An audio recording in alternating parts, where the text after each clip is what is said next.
Thinking about leaving the US for good? I spoke to some folks at the State Department to find out what you need to know before you pack up all your things and leave permanently. So for those of you who don't know, back in November 2024, the State Department invited me and a few other creators out to Washington, D.C. Now, while the focus was on things like travel safety and passports, I decided to take this opportunity to talk to the State Department folks in the room about something that's really been on a lot of folks' minds for reasons, and that is leaving the United States for good. There are a lot of important things to consider before you take a leap like that, like what happens to your citizenship, taxes, loans. So that's why I wanted to share the information I learned from them with you. So in this video, I'm going to be talking about some of the things you need to keep in mind before you make your decision to leave. And by the way, some of this also came from my own independent research. So what does happen to your US citizenship if you choose to leave the country permanently? Now, this is good news.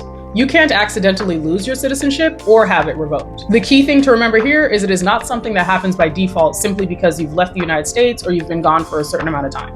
You retain your citizenship permanently no matter where you live. In order to lose your citizenship, you have to actively renounce it. And it ain't cheap. It costs nearly $2,400 to renounce your citizenship. But let's say you're really just tired of this country and you want to renounce it. Like, okay, sure, you can do that.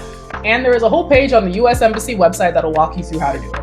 Now, to be clear, according to the US government website, there are things that you can do to lose your citizenship, like running for public office of another country or joining their military. And then, of course, there are acts of treason. Don't do that. Now, the folks at the State Department wanted to make it clear that you still owe your taxes even if you don't live here. Yes, Uncle Sam is coming for that cash. So even if you earn money abroad, you are still required to report your income to the IRS. And depending on where you live in your situation, you might also have to pay state taxes. Now, what about foreign bank accounts? If you have more than $10,000 in foreign bank accounts, you need to report it to the IRS. I know in the movies we hear about offshore accounts and I don't have to tell about my money because it's over in Swiss bank or whatever. You are a regular person. You don't have them kind of lawyers. Don't upset the IRS. Now let's talk about your Social Security contributions. If you work abroad, those contributions might stop unless you work for a US-based company. So if you plan to retire and use those benefits, you might want to think about that. Now, student loans. Living abroad does nothing for those. You will still owe them.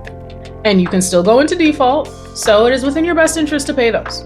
Be sure to consider all your repayment options to keep your payments manageable while you're living abroad. Now, jury duty, you obviously can't go to jury duty if you literally don't live here, but if you didn't change your address, you'll probably still get summons, and if you keep ignoring those, you could face legal action. Lastly, there's the military draft for men. All eligible men ages 18 through 25 have to sign up for selective service whether or not they live in the country. And failure to sign up is a felony. So, are you ready for your move abroad? Make sure that you thoroughly research every country you're going to and look up all the visa requirements. Another thing the State Department wants you to know is they can't help you with visas in other countries. You have to handle that on your own. Visas, residency, and work permits vary widely, and you don't want to get in trouble abroad. And you see how Mexico is sending all those US immigrants right on back to the United States? You don't want that to be you. So make sure that you're doing everything legally and not just overstaying visas. If you go to travel.state.gov, you can look up a ton of information about every country you might be interested in traveling to or living in. And there you can find out information about health, security, and anything that you might need to know before you make a leap to go and live abroad. Another really important resource is the Smart Traveler Enrollment Program. Signing up for that will keep you up to date on health, safety, weather, security in any country. It'll also help the US government assist you more effectively during emergencies like a natural disaster or political unrest. Now, there are two very important things that the US government cannot help you with abroad.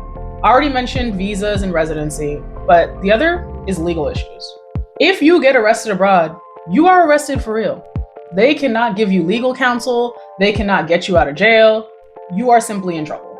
Now, if you do get in trouble, make sure that you contact the US consulate or embassy, or you're given the ability to contact them.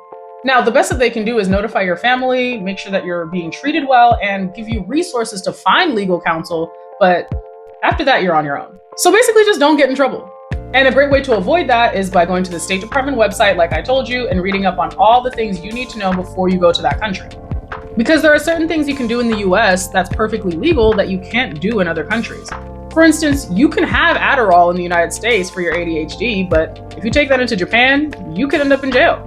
So that's it. And I'm sure there's still so much more that I haven't covered, and that's why it's important to do your own research. Plus, I ain't trying to get sued, so make sure you do your own research. But to recap some of the more important points from this video, remember that citizenship is pretty secure unless you renounce it. You still have to pay taxes, and the US government is kind of limited in what it can do for you when you're abroad in terms of your visa and residency, and if you get jailed.